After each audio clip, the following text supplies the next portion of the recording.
Hello मेरे योद्धाओं, कैसे हैं? आशा है खूब बढ़िया से होंगे, बिंदास होंगे। और कल और परसों मतलब शनिवार और रविवार को आपका वीडियो नहीं आया था। उसका वजह था मैं यात्रा में था। अब मैं अपने जगह पे पहुंच गया हूं। आज भी मेरा जो गार्ड है, कैमरा गार्ड है जो रखा जाता है जिस पे स्टैंड, वही टूट गया। लेकिन फिर भी मैं जुगाड़ टेक्नोलॉजी से उसको किसी तरह फिट किया हूँ। कल से और अच्छा होगा।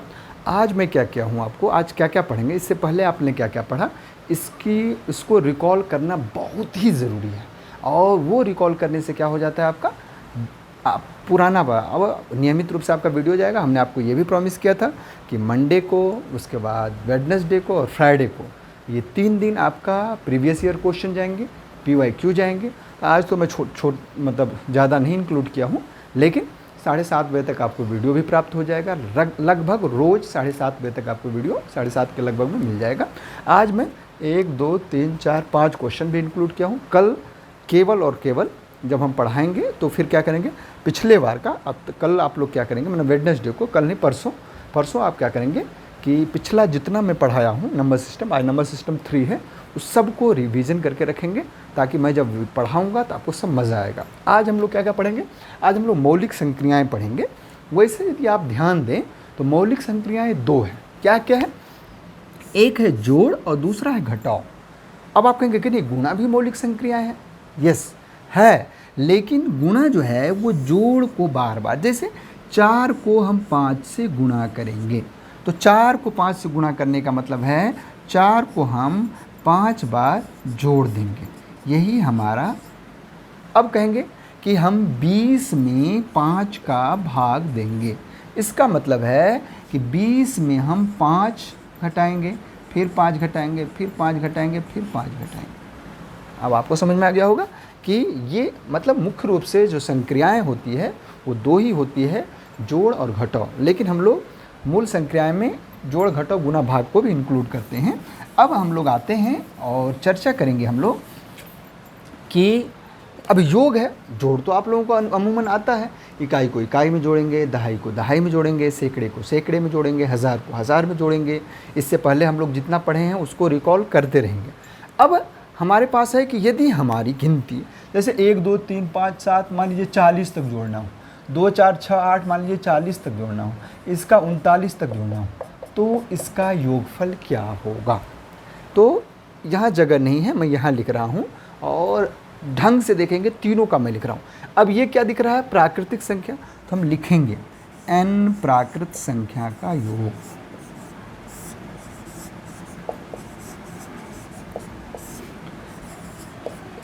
अब n प्राकृत संख्या का योग क्या होता है, इसका बहुत ही बेहतरीन ट्रिक है और आपको दिमाग पे ज़्यादा जोर डालने की ज़रूरत ही नहीं। सबसे पहले जो लास्ट डिजिट होता है वही n होता है, तो n बराबर आपका क्या आ गया, 40। इसका फॉर्मूला होता है n इंटू n प्लस 1/2। अब n क्या है, 40, तो 40 इंटू 40 प्लस 1/2 क्या हो गया, 40 इंटू 41/2, 2 से काटे तो क्या हो गया 20, 820। ये हमारा हो गया, इसका आंसर क्या है 820। अब यदि कोई भी पूछेगा तो हमारा फॉर्मूला क्या लगेगा, अब हम देख लेंगे कि प्राकृत संख्या मतलब लगातार, ये क्रमागत होनी चाहिए, ऐसा नहीं कि 3 4 5 7 9 पे होना चाहिए।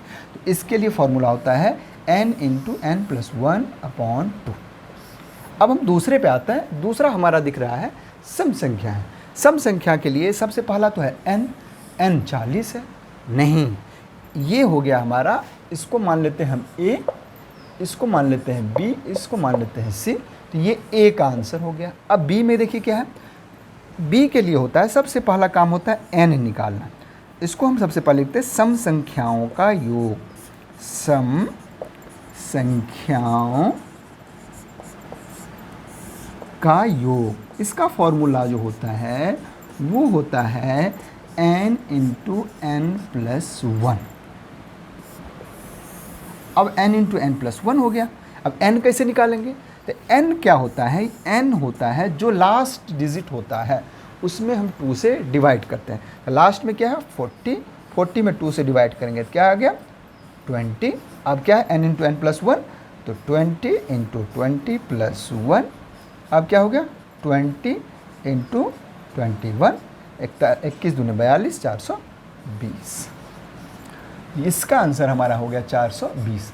कोई भी बड़ी से बड़ी संख्या रहेगी फॉर्मूला यही लगेगा। अब हम सी वाला क्वेश्चन करते हैं। सी वाला क्वेश्चन है और आपको सीटेट में भी पूछा है, यूपी टेट में पूछा। मैं तो सोचा कि इसको इंक्लूड कर दूं, फिर सोचा थोड़ा डिफरेंट लिखूंगा तो थोड़ा ज़्यादा अच्छा होगा। ये जितने क्वेश्चंस हैं आपके UP TET, P TET, MP TET, सारे बिहार टेट, इन सब में पूछे गए हैं, इसलिए इनको ध्यान देंगे ताकि आपको मज़ा आएगा। अब देखिए क्या है सी। अब सी क्या देख रहे हैं आप, हमने आपको बताया था जिस संख्या की इकाई अंक के स्थान पे 1, 3, 5, 7, 9 हो वह संख्या 2 से नहीं कटेगी। जो 2 से नहीं कटेगी वह विषम संख्या होगी। तो विषम संख्या हो, विषम संख्याओं का होता है, लिखेंगे हम विषम संख्याओं का योग। विषम संख्याओं का योग जो होता है वो होता है n²। अब चूंकि विषम संख्या लास्ट में इसका डिजिट जो होगा वो विषम ही होगा। इसका फॉर्मूला n कैसे निकालेंगे, इसका फॉर्मूला होता है जो लास्ट डिजिट है उसमें एक ऐड करते हैं। जैसे 39 है तो 39 में एक ऐड करेंगे और 2 से डिवाइड करेंगे। ये क्या हो गया 40/2 मतलब 20। अब फॉर्मूला क्या होगा 20 का स्क्वायर मतलब 400। इसका आंसर क्या हो गया 400। अब देखिए ये दोनों को जोड़ देंगे तो ये हमारा आ जाएगा। ये हो गया आपको मौलिक संक्रियाएं में जोड़ करना। आपको समझ में आ गया होगा। अब हम इसको मिटा देते हैं। फिर से मैं आपको दोहरा दे रहा हूँ। इसका फॉर्मूला होता है n × n+1 प्राकृत संख्याओं का योग, जो मैं यहाँ लिखा हूँ। इसका होता है n × n+1 और इसका होता है n²। n कैसे निकाला जाता है, इसका n लास्ट में दो जो डिजिट होता है, जो संख्या होती है, डिजिट नहीं जो संख्या होती है वो होता है। इसमें जो संख्या होती है लास्ट में उसको 2 से डिवाइड करते हैं और इसमें जो संख्या होती है उसमें एक जोड़ के 2 से भाग देते हैं। ये हमारा हो गया। अब हम आप लोगों को एक छोटा सा ट्रिक देंगे। यदि आप लिखते हैं तो मैं आपको थोड़ा दूंगा और आशा करूंगा कि आप लोग कल ये आंसर करके, या नहीं तो आज ही जब देखेंगे आप उसका आंसर करके आप मुझे बताएंगे कि इसका आंसर क्या होगा। जहाँ 40 है, आप हमारी बात को ध्यान देंगे, जहाँ 40 है, अब मैं इसको इरेज कर रहा हूँ। जहाँ 40 है वहाँ मैं 70, 80 और 90 किया हूँ। आप लोग इसका आंसर मुझे बताएंगे। अब हम लोग आते हैं भाज्य। भाज्य होता है, जैसे समझ करिए हमने 20 में 4 का या 5 का भाग दिया, हमारा भागफल आया 4। यही मैं 21 में भाग दूं 5 को तो भागफल आएगा 4, शेष आएगा 1। अब ये क्या होता है, इसका देखिए ढंग से देखेंगे। ये 20 है तो ये भाज्य है। भाज्य में जिससे भाग दिया जाता है ये होता है भाजक। भाजक तो कितने बार में गया 5 चौक 20। जो ये होता है भागफल और यहाँ जो आता है वो होता है शेष। यदि यहाँ ये 21 होता तो शेष आता 1। फिर से आप देख लें ढंग से। ये है भाज्य, ये है भागफल, ये है भाजक और ये है शेष। यही फॉर्मूला है। अब इसमें से कोई चीज़ न दे तब भी आप, कोई एक चीज़ न दे तो आप उसकी सहायता से पूरा निकाल सकते। बाकी यदि दे, ये 3 दे दे तो आप भाज्य निकाल सकते हैं। भाज्य दे देगा, भाजक नहीं देगा तब भी आप ये सब निकाल सकते हैं इसकी सहायता से। तो ये आपका गुणा, भाग की संख्या। गुणा आपको आता ही है। गुणा का जब हम लोग वर्गमूल पढ़ेंगे तब आपको मैं ट्रिक बताऊंगा और इतना मज़ेदार ट्रिक है, वो ऐसा ट्रिक है कि आपको आराम से आएगा। वो होता है वैदिक गणित। वैदिक गणित क्या है थोड़ा सा आप समझ में आ जाएंगे। देखिए कितना बेहतरीन है। जैसे मुझे 22 का 22 से गुना करना है, सबसे पहला काम इसका इसमें गुना करेंगे, 2 दूनी 4। फिर कह रहा है इसका इसमें गुणा करेंगे, 2 दूनी 4। फिर उसका मल्टीप्लाई 2 से करेंगे, 4 दूनी 8 और 2 दूनी 4। आप गुणा करेंगे यही आएगा। ये तो स्क्वायर की बात हम करेंगे तब आएगा। उसके बाद एक होता है यदि लास्ट में 5 5 4, हम वर्गमूल पढ़ेंगे, इसको विस्तृत से ढंग से गुणा की जितनी संक्रियाएं हैं इतना मज़ेदार ढंग से गुणा करना, शॉर्ट ट्रिक हम आपको बताएंगे, आप आराम से याद कर लेंगे। और भाग के लिए आपको किससे ये डिविजिबल होगा, किससे नहीं होगा, इसके लिए विभाजिता का नियम आपको याद करना है, और सारा विभाजिता का नियम आपको आज ही बताएंगे। अब ये 25 है तो लास्ट में हम 25 लिख देते हैं, इसमें कोई एक से एक जोड़ देते हैं, 2 में 1 जोड़े 3, 3 दूनी 6, गुणा कर लीजिएगा, यही आएगा।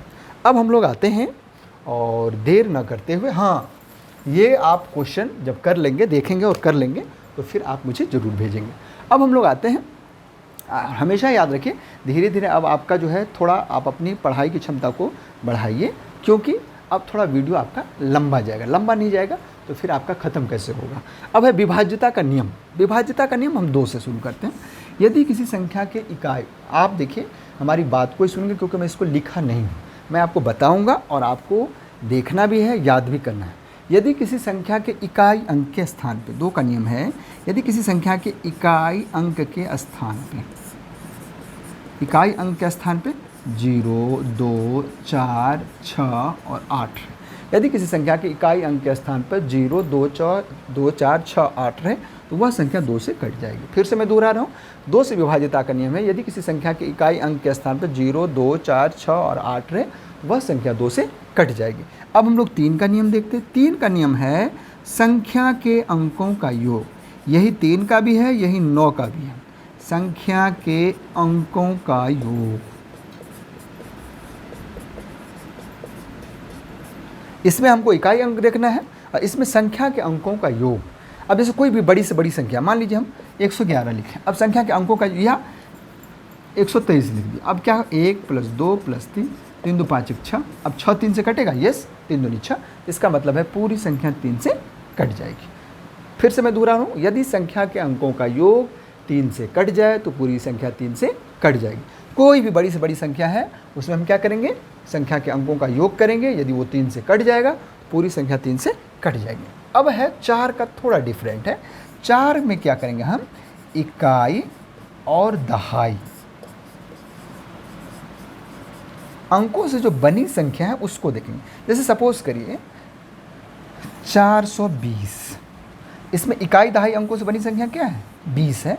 यदि ये 4 से डिविजिबल होगा तो पूरी, इधर आप क्या लिखते हैं नहीं लिखते हैं उसका कोई मतलब नहीं है, वो पूरी संख्या 4 से कट जाएगी। फिर से मैं दोहरा रहा हूँ, फिर से आप देखेंगे, यदि किसी संख्या के इकाई दहाई अंकों से बनी संख्या 4 से डिविजिबल हो, 4 से कट जाए तो पूरी संख्या 4 से कट जाएगी। इसके पीछे क्या है, नहीं। दूसरा है, यदि लास्ट 2 डिजिट 0 हो,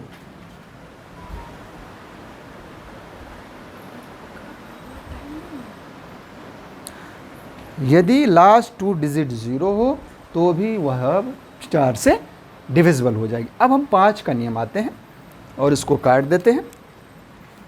4 का फिर से मैं, इकाई दहाई अंकों से बनी संख्या 4 से कट जाएगी तो पूरी संख्या 4 से कट जाएगी। 5 का क्या नियम है वो मैं आपसे चर्चा कर रहा हूँ। 5 का नियम है, यदि किसी संख्या के इकाई अंक के स्थान पे 0 या 5 हो, इसके पीछे क्या है वो हम ना दहाई देखना है, ना मुझे सैकड़ा देखना है, ना हज़ार देखना है, हमको इकाई अंक देखना है। और इकाई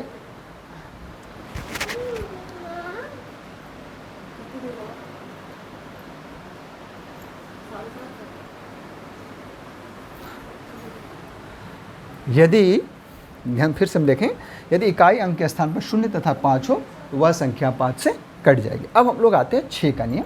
6 का नियम बहुत ही आसान है, जो संख्या 2 से कटेगी और 3 से कटेगी वह 6 से कट जाएगी। 6 का नियम है, जो संख्या 2 और 3 दोनों से कटे। अब जैसे 2 का नियम क्या है, यदि किसी संख्या के इकाई अंक के स्थान पर 0 2 4 6 8 है तो वो 2 से कट जाएगी। फिर 3 का क्या नियम है, संख्या के अंकों का योग 3 से कट जाए तो पूरी संख्या 3 से कटेगी। जब ये दोनों क्रिया हो जाएगी तो इसका मतलब यदि दोनों में खरा उतरा कोई संख्या, मतलब वो 6 से भी कट जाएगी। 7 का कोई विशेष नियम नहीं है। 7 का नियम ये है कि यदि कोई संख्या 6 बार 12 बार 18 बार 24 बार हो तो वह संख्या 7 से कट जाएगी। 8 का मैं लिखा है नहीं। 8 का नियम देखिए क्या है, जो 4 के नियम में हम लोग इकाई दहाई सैकड़ा करते थे, इकाई दहाई करते थे, इसमें एक डिजिट और हो जाएगा और वो है सैकड़ा। मतलब इकाई दहाई और सैकड़ा अंकों से बनी संख्या यदि 8 से कट जाए तो पूरी संख्या 8 से कट जाएगी। जैसे सपोज करिए हमने लिखा 4 2 0 16। अब इकाई दहाई अंकों से बनी संख्या क्या है? 16 है। अब 16 क्या करेगी? 8 से कट जाएगी तो पूरी संख्या 8 से कट जाएगी। अब हमारे पास या लास्ट में 3 बार 0 हो तो भी वह 8 से कट जाएगी। अब हमारा 9 का नियम मैं पहले भी बताया था, जो हमारा 3 का नियम है वही 9 का भी नियम है। 9 का नियम मतलब यदि किसी संख्या के अंकों का योग 9 से कट जाए तो पूरी संख्या 9 से कट जाएगी। और आपके सीटेट में ये पूछा गया है, इसको मैं दोहराऊंगा, आराम से आएगा और आपको समझ में आएगा। अब देखिए यहाँ देखिए, जैसे इस क्वेश्चन को मैं लेता हूँ 2 3 5 4 9 5 14। अब 9 से कटने के लिए मुझे क्या चाहिए? 18 चाहिए। तो यहाँ पे क्या होना चाहिए? यहाँ पे 4 होना चाहिए। हमारा आंसर ये हो गया। ठीक, इस तरह के क्वेश्चंस आपको आएंगे, इसमें कोई कठिन नहीं है। यदि किसी संख्या के अंकों का योग 9 से कट जाए पूरी संख्या 9 से कट जाएगी। 10 का नियम कोई आसान है, इससे आसान कोई होता ही नहीं। लास्ट में 0 हो, मतलब इकाई अंक के स्थान पे 0 हो, वह 10 से कट जाएगी। अब हमारे पास आता है 11 का। 12 और 15 कोई दिक्कत नहीं है। 12 के लिए है जो संख्या 3 से और 4 से कट जाए वो 12 से कट जाएगी, जो संख्या 3 और 5 से कट जाए वह 15 से कट जाएगी। 11 का थोड़ा टफ है नियम, और ध्यान देंगे तो कोई टफ नहीं है। जैसे मान लीजिए मैं कोई संख्या लेता हूँ और वो है 1331। अब इस 1331 में आप ध्यान देंगे तो 1331 में ये है 1, ये है 2, ये है 3, ये है 4, मतलब इकाई दहाई सैकड़ा हज़ार। अब इसमें सम कौन है? सम कौन है? 4 सम है, 2 सम है। इसका नियम है सम स्थान पे स्थित अंकों का योग विषम स्थान पे स्थित अंकों का योग यदि 11 से कट जाए तो पूरी संख्या 11 से कट जाएगी। एक बात और मैं आपको इसी बीच में बता रहा हूँ, यदि कोई टॉपिक आपको पढ़ाने के दौरान नहीं समझ में आता है तो आप मुझे अगले दिन मतलब कमेंट सेक्शन में आप जाके ये बताएंगे कि सर ये वाला जो आपने बताया ये मुझे समझ में नहीं आया, तो अगले दिन उसको मैं ज़रूर आपको उसको इंक्लूड करते हुए उसको फिर से समझा के आगे बढ़ूँगा। चलिए, तो अब इसमें क्या होगा? 1 और 3 4, और इसमें देखिए ये विषम स्थान 1 और 3, मतलब 1 और 3 4। अब 4 में से 4 गया 0। तो यदि 11 का नियम, यदि किसी संख्या के इकाई सम स्थान पे स्थित अंकों का योग विषम स्थान पे स्थित अंकों के योग का अंतर 0 हो, वह संख्या 11 से कट जाएगी। अब हम लोग आते हैं और इकाई अंक ज्ञात करना। हमने आपको बताया कि थोड़ा बड़ा होगा, लेकिन बड़ा होने के साथ साथ हमारा आज क्या हो जाएगा? नंबर सिस्टम ही ख़त्म हो जाएगा। नंबर सिस्टम ख़त्म होने का मतलब 5 अंक हमारे हाथ में, हमारी मुट्ठी में आ जाएगा। प्रायः 5 अंक के क्वेश्चन पूछे जाते हैं। अब इकाई अंक पे क्या होता है? अब जैसे इकाई अंक में भी बहुत सारी चीज़ है और मैं इसको लिखा भी हूँ, इसका इकाई अंक क्या होगा। ध्यान ये देना है कि जैसे मान लीजिए हम लिख रहे हैं 4 × 3 × 9, इसके पीछे मान लीजिए 234 लिख दिया, इसके पीछे मान लीजिए 13 लिखा, इसके पहले मान लीजिए ये लिखा। अब इसका इकाई अंक क्या होगा? सबसे पहला काम करते, इसका इकाई मुझे निकालना है 3 9। अब इसके इकाई में गुना करना है, 4 3 12, 12 नंबर 108, तो इसका इकाई अंक क्या होगा? 8 होगा। ऐसे करते हैं। अब यदि, अब ध्यान ये देना है, यदि घात वाली बात हो, जैसे इसमें है 2027 में का जो पावर है वो 153 है। अब अमूमन आप क्या जानते हैं, ये हम लोग इकाई अंक पे चर्चा कर रहे हैं। अमूमन क्या जानते हैं, 7 एक बार हो तो 7 आता है, 7 यदि 2 बार हो, मैं आपको समझाने के लिए कह रहा हूँ, फिर उसके बाद आपको फिर दिक्कत नहीं होगी, तो लास्ट में 9 आता है। 7 यदि 3 बार हो तो लास्ट में क्या आता है? वो आता है 303 आता है, 343 हुआ, 3 आ गया, 7 7 49,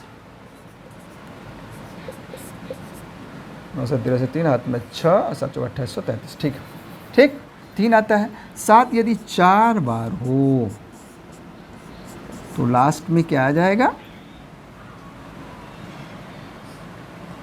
1 आएगा। ठीक, अब 7 यदि 5 बार हो फिर लास्ट में 7 आता है। अब हम क्या देख रहे हैं कि लास्ट में क्या आ रहा है, 7 आ रहा है। तो अब इसका मतलब है कि ये रिपीट होना शुरू हो गया, फिर इसके बाद ये आएगा, फिर ये आएगा, फिर ये आएगा। तो अब इसका मतलब है, ये आपने देख लिया। अब इसमें हम क्या करेंगे, 4 से भाग देंगे। 4 से भाग देंगे तो 4 तिहाई 12, 3 पे 33, 4 अट्ठे 32 प्लस 1। मतलब आप इसको ऐसे लिख सकते हैं, B2027 टू द पावर क्या 38 टू द पावर 4, या नहीं तो ऐसे लिख सकते हैं 4 टू द पावर 38 और इंटू 7। अब देखिए इसकी वैल्यू क्या होगी, लास्ट में जब 4 बार होगी तो 1 अगुने 7 मतलब 7। इसका जो आंसर होगा वो इकाई अंक क्या होगा, 7 होगा। तो इसमें हम रिपीटेशन देख लेते हैं। सबसे पहले 4 से भाग देते हैं, और 4 से भाग देने के बाद अब ये हमेशा याद रखिए, जैसे 1 है, जैसे 3 है, जैसे 5 है, 7 है और 9 है। तो इन सब में जितने भी हैं, इसका इकाई अंक जो होगा वो यही तरह होगा, एक ही होगा। एक को चाहे कितने बार कर, 3 में देखिए 3 एक बार होगा तो 3 होगा, 2 बार होगा 9 होगा, 3 होगा 7 होगा, और 4 बार होगा तो फिर 1 हो जाएगा। इसी तरह इसमें भी यही है और इसमें भी यही है। ठीक, उसके बाद 5 जो है, चाहे जितने बार आएगा 5 ही होगा। 6 है तो एक बार आएगा तब भी 6, 2 बार आएगा तब भी 6, 3 बार आएगा तब भी 6, हाँ हमेशा 6 ही होगा। 5 और 6 का कोई बात ही नहीं। 7 का हम देख ही लिए। अब 2, 4 और 8 ये थोड़ा डिफरेंट है। 2 करेंगे एक बार आएगा तो 2 होगा, 2 बार करेंगे तो 4 आएगा, 3 बार करेंगे तो 8 आएगा, 4 बार करेंगे तो फिर 2 आएगा, फिर इसका रिपीटेशन होगा। ऐसे ही 4 में, तो इसको आप देख लेंगे, ऐसे इकाई अंक निकाल लेंगे। और यदि ये आपको नहीं समझ में आएगा तो फिर आप अगले दिन कमेंट सेक्शन में डाल देंगे, तो मैं फिर से इसको बताऊँगा। अब हमारे पास आता है वी बॉड मास। मैं इसको छोटा छोटा ही लिखा हूँ और सोचता हूँ वी से होता है, वो होता है वार, इसको बार भी कहते हैं। हाँ, वार मतलब ये जो है लाइन, इसको बार कहा जाता है। उसके बाद बी से जो होता है वो होता है ब्रैकेट, जिसको आप कोष्ठक कहते हैं। और कोष्ठक जो होता है, ये बार जो ब्रैकेट है वो भी एक कोष्ठक का ही प्रकार है। उसकी क्रिया से इसमें छोटा होता है, ये मझला होता है, और ये बड़ा होता है। सबसे पहले इसकी क्रिया होती है, फिर इसकी होती है, फिर इसकी होती है। फिर ओ से होता है, वो होता है ऑफ। फिर डी से जो होता है वो होता है डिवीज़न। एम से जो होता है वो होता है मल्टीप्लिकेशन। और ए से जो होता है वो होता है एडिशन। और एस से जो होता है वो होता है सब्ट्रैक्शन। फिर से दो है, वी से बार, बी से ब्रैकेट, ये तीनों छोटा बड़ा, ओ से ऑफ, डी से डिवीज़न, एम से मल्टीप्लिकेशन,